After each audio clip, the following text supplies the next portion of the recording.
আসসালামু আলাইকুম। সবাইকে স্বাগত জানাচ্ছি গ্লোবাল ভিউজে। আপনাদের সঙ্গে আছি আমি শরফি দিবা। আজ জানাবো আন্তর্জাতিক গণমাধ্যমে আলোচিত সংবাদ ও বিশ্লেষণ। ইরানের Islamic Revolutionary Guard Corps IRGC দাবি করেছে যে তারা মধ্যপ্রাচ্যে অবস্থানরত মার্কিন বাহিনীর বিরুদ্ধে পাল্টা হামলা শুরু করেছে। ইরানি রাষ্ট্রীয় ও আধা সরকারি সংবাদ মাধ্যমের বরাতে জানানো হয়, এই হামলার লক্ষ্যবস্তু হিসেবে বিশেষভাবে উল্লেখ করা হয়েছে কুয়েত, বাহরাইন এবং জর্ডানে অবস্থিত মার্কিন সামরিক ঘাঁটিগুলো। একই সময় যুক্তরাষ্ট্রের সেন্ট্রাল কমান্ড সেন্টকম জানায় তারা ইরানের বিভিন্ন লক্ষ্যবস্তুতে আত্মরক্ষার যুক্তিতে আঘাত এনেছে, যা পরিস্থিতিকে আরও উত্তপ্ত ও সংঘাতপূর্ণ করে তুলেছে। যুক্তরাষ্ট্রের প্রেসিডেন্ট ডোনাল্ড ট্রাম্প আগেই সতর্ক করে বলেছিলেন যে ইরান যদি আলোচনায় বিলম্ব করে তবে সামরিক পদক্ষেপ আরও বাড়ানো হতে পারে এবং তারা এর মূল্য দিতে বাধ্য হবে বলে হুঁশিয়ারি দেন। অন্যদিকে ইরানি সংবাদ মাধ্যমগুলো জানিয়েছে দেশের ভেতরে একাধিক স্থানে হামলার খবর পাওয়া গেছে, যার মধ্যে রয়েছে গুরুত্বপূর্ণ বন্দর নগরী বন্দর আব্বাস, কেশম দ্বীপ এবং দক্ষিণাঞ্চলের সিরিক ও মিনাব এলাকা। এছাড়া রাজধানী তেহরানের পশ্চিমে অবস্থিত কারাজ অঞ্চলও হামলার আওতায় এসেছে বলে দাবি করা হচ্ছে।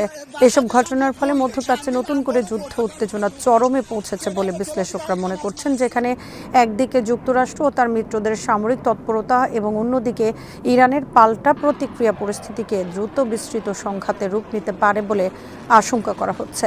দুই পক্ষই একে অপরের বিরুদ্ধে আক্রমণ ও প্রতিরক্ষার অবস্থান নিয়েছে, ফলে আঞ্চলিক স্থিতিশীলতা মারাত্মকভাবে হুমকির মুখে পড়েছে।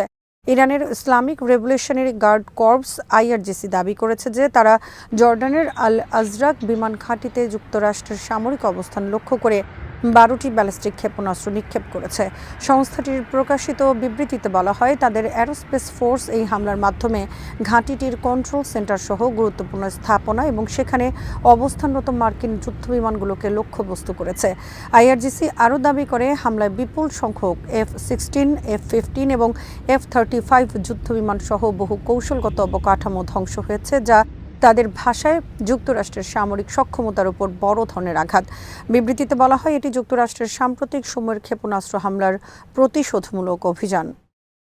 ইরানের ইসলামিক রেভলিউশনারি গার্ড কর্পসের আইআরজিসি নৌবাহিনী আজ হরমুজ প্রণালী দিয়ে অবৈধভাবে প্রবেশের চেষ্টা করা দুটি জাহাজে হামলা চালিয়েছে বলে জানিয়েছে রাষ্ট্রীয় ঘনিষ্ঠ সূত্র।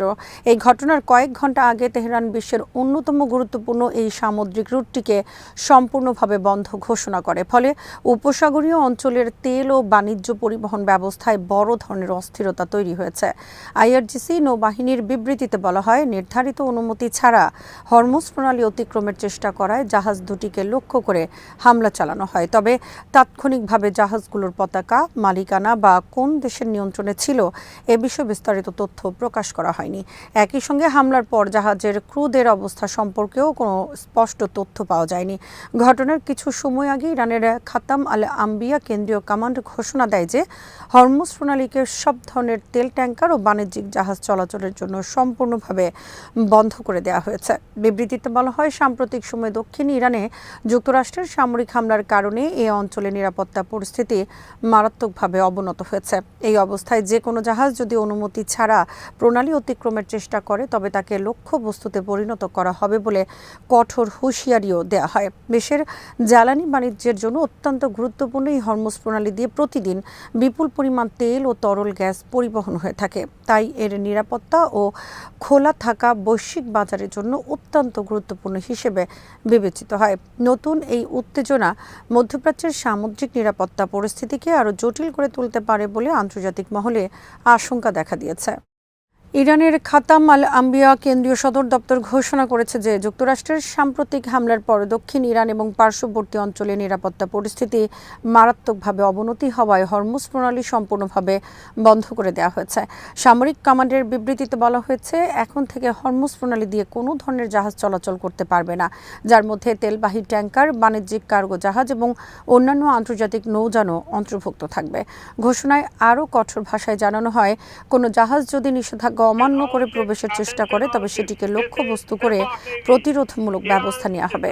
ইরানি কর্তৃপক্ষ দাবি করেছে যে এই সিদ্ধান্ত অঞ্চলটির বর্তমান অস্থিতিশীলতা ও নিরাপত্তাহীনতার সরাসরি ফল, যা যুক্তরাষ্ট্রের সামরিক কর্মকাণ্ডের কারণে সৃষ্টি হয়েছে।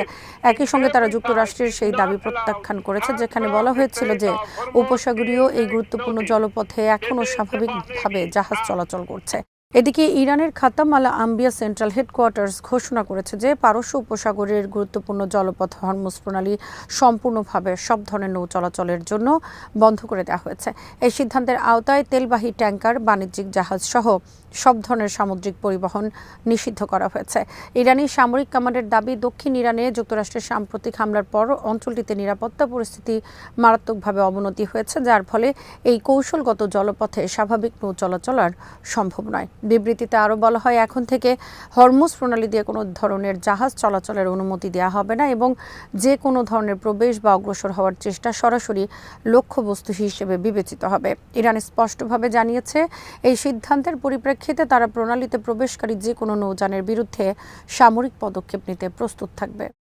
যুক্তরাষ্ট্রের প্রতিরক্ষা সরঞ্জাম নির্মাতা কোম্পানি লকহিড মার্টিনের ভাইস প্রেসিডেন্ট ব্রায়ান ডান জানিয়েছেন যে যুক্তরাষ্ট্রের মিত্র দেশগুলো ইউরোপের বিভিন্ন রাষ্ট্র, উপসাগরীয় দেশ এবং জাপান সহ কবে প্যাট্রিয়ট আকাশ প্রতিরক্ষা ব্যবস্থার জন্য প্রয়োজনীয় ইন্টারসেপ্টর ক্ষেপণাস্ত্র পাবে সে বিষয়ে কোম্পানিটি কোনো নিশ্চয়তা দিতে পারছে না। তিনি বলেন, কোন দেশ কখন এই ক্ষেপণাস্ত্র পাবে তা নির্ধারণের ক্ষমতা লকহিড মার্টিনের হাতে নেই, বরং এটি সম্পূর্ণভাবে যুক্তরাষ্ট্র সরকারের অগ্রাধিকার নির্ধারণ ও বন্টন নীতির উপর নির্ভরশীল।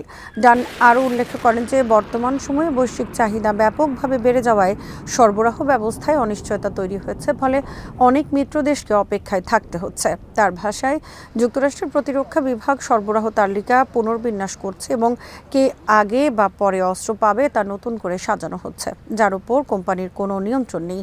তিনি আরও জানান, Patriot advanced capability 3 missile segment enhancement বা PAC-3 MSE উৎপাদন বাড়ানোর চেষ্টা চলছে, তবে তার চাহিদার তুলনায় এখনও সীমিত। এদিকে এপ্রিল মাসে যুক্তরাষ্ট্রের প্রতিরক্ষা বিভাগ লকহিড মার্টিনকে $4.76 বিলিয়ন একটি বড় চুক্তি দেয় উৎপাদন বাড়ানোর জন্য, কিন্তু উৎপাদন সম্প্রসারণের গতি দীর্ঘমেয়াদী অর্থায়ন ও পরিকল্পনার উপর নির্ভর করছে। একই সঙ্গে রিপোর্টে বলা হয়েছে, ইরানের বিরুদ্ধে চলমান সামরিক উত্তেজনা ও সংঘাতের কারণে যুক্তরাষ্ট্র নিজস্ব মজুদ পুনর্গঠনে বেশি গুরুত্ব দিচ্ছে, ফলে কিছু মিত্র দেশের সরবরাহ বিলম্বিত হচ্ছে।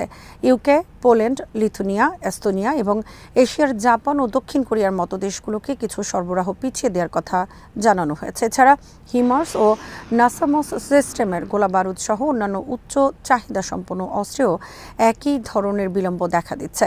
দ্য নিউ ইয়র্ক টাইমসের এক প্রতিবেদনে বলা হয়েছে, যুক্তরাষ্ট্র ইতোমধ্যে কিছু অস্ত্র নিজস্ব ব্যবহারের জন্য পুনর্বণ্টন শুরু করেছে, যা মিত্র দেশগুলোর মধ্যে উদ্বেগ আরও বাড়িয়েছে এবং বৈশ্বিক প্রতিরক্ষা সরবরাহ শৃঙ্খলে অনিশ্চয়তা তৈরি হয়েছে।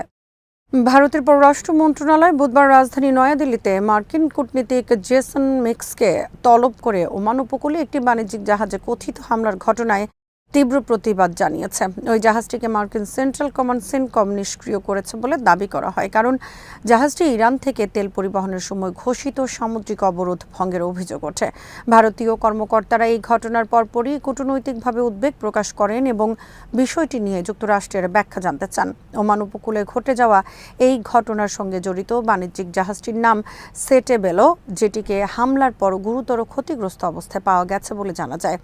সেটেবেলোতে থাকা 24 জন ভারতীয় নাবিকের মধ্যে 21 জনকে ইতিমধ্যে উদ্ধার করা সম্ভব হয়েছে, তবে এখনও 3 জন নিখোঁজ রয়েছে বলে জানিয়েছে ভারতের পররাষ্ট্র মন্ত্রণালয়। ভারত এই ঘটনায় গভীর উদ্বেগ প্রকাশ করে দ্রুত অনুসন্ধান ও নিখোঁজদের সন্ধানে সমন্বিত উদ্ধার অভিযান জোরদার করার আহ্বান জানিয়েছে। একই সঙ্গে নয়াদিল্লি যুক্তরাষ্ট্রের দূতাবাসের চার্জ দ্য অ্যাফেয়ার্স জেসন মিক্সের মাধ্যমে বিষয়টি ওয়াশিংটনের কাছে আনুষ্ঠানিকভাবে প্রতিবাদ জানায়। ঘটনার পেছনের কারণ, আন্তর্জাতিক সমুদ্র আইন লঙ্ঘনের অভিযোগ এবং আঞ্চলিক নিরাপত্তা পরিস্থিতি নিয়ে দুই দেশের মধ্যে কূটনৈতিক উত্তেজনা তৈরি হয়েছে। আজ এখানেই শেষ করছি। সবাই ভালো থাকুন, সুস্থ থাকুন আর দেখতে থাকুন বিডি নিউজ। চ্যানেলটি ভালো লাগলে সাবস্ক্রাইব করুন, সংযুক্ত থাকুন আমাদের ফেসবুক পেজে। আল্লাহ হাফেজ।